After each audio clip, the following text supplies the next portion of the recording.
Good morning, everybody. We're going to be talking about the greatest common factor today. We've already kind of done this. If you remember our radicals, we had something like 45x to the third.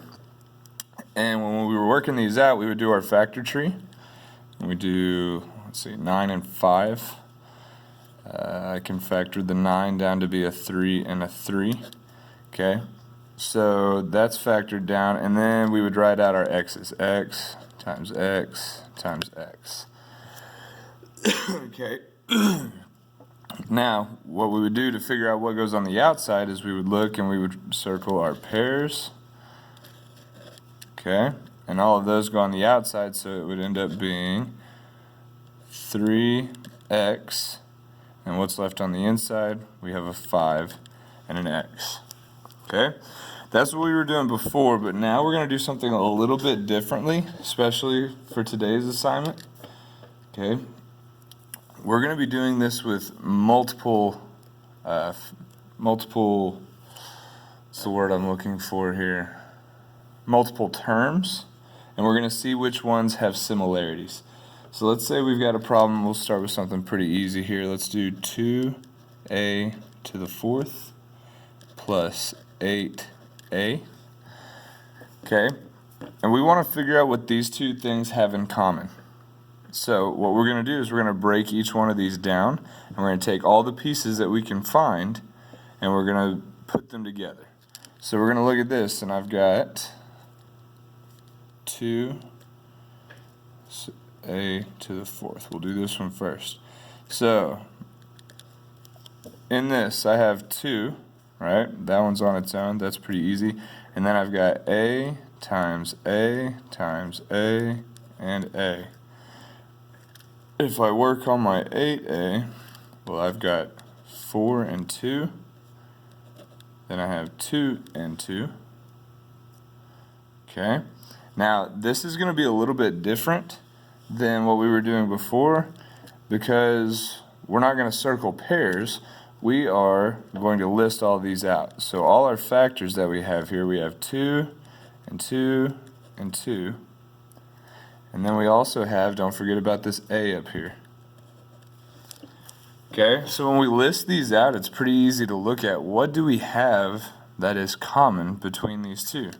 Well, I see that both of these have a 2 and both of these have an a. But those are the only things they have in common, right? I don't see any more 2's up here. I don't see any more a's down here, so we can't really match those up. So what we can do is, well, for today's purpose, all we're going to be doing is finding these things that are in common. So what do 2a to the fourth and 8a have? They have 2a in common. Okay, and we're going to build on this later. And we're going to be factoring things out, but we're going to get to that later whenever we're back and can actually help out with that. So here we go. I'm going to do one more. Then I think you're ready to do it on your own today.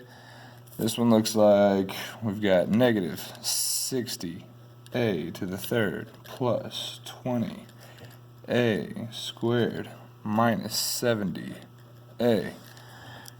All right. And as we do this, you're going to get to where you're pretty good at this. Like right now, with my amazing math mind going full speed, I can see that there's going to be a 10 in there, right? Because each of these ends in a 0. So there's going to be a 10 that can be factored out at one point, or that they all have in common. But we'll see what happens. I also see an a. But for our purposes today, I want you listing out everything you possibly can. So let's work on this one first. We've got negative 60, we've got a 6 and a 10, we got a 2 and a 5, and then we've got a. Oh, we got a 2 and a 3 here too. Come on, Coach Carter. Then we've got a 2 and a 10, and then a 2 and a 5, and an a and an a. And then over here, I've got a 7 and a 10, a 2 and a 5, and an A. So now, looking at all these things that I have, I see that I've got a 2 and a 5 on each of these, right?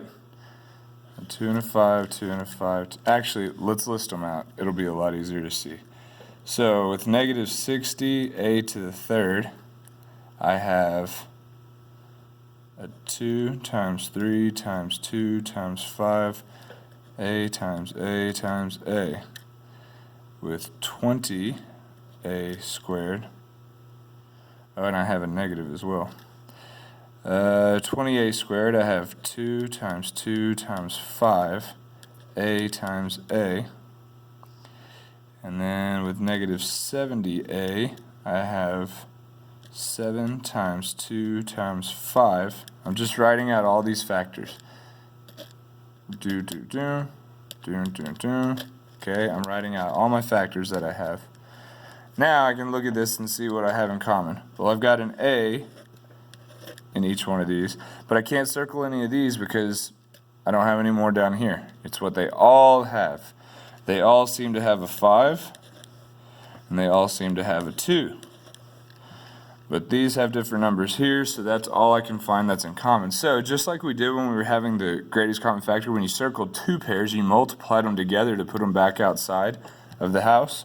We're doing the same thing here.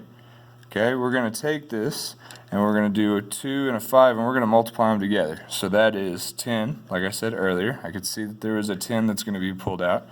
And I see 1a. So what do negative 60a squared, 20a squared, and negative 70a all have in common? They all have 10a in common. So today you're just going to have 3 sets of numbers, and you're going to be figuring out what they have in common. So you need to factor out each one of these, list them like I did here, and if you can just work through that, I think we're going to be in great shape by the time I come back on Monday. All right? You guys have a wonderful day. Have a great, safe weekend, and I will see you on Monday.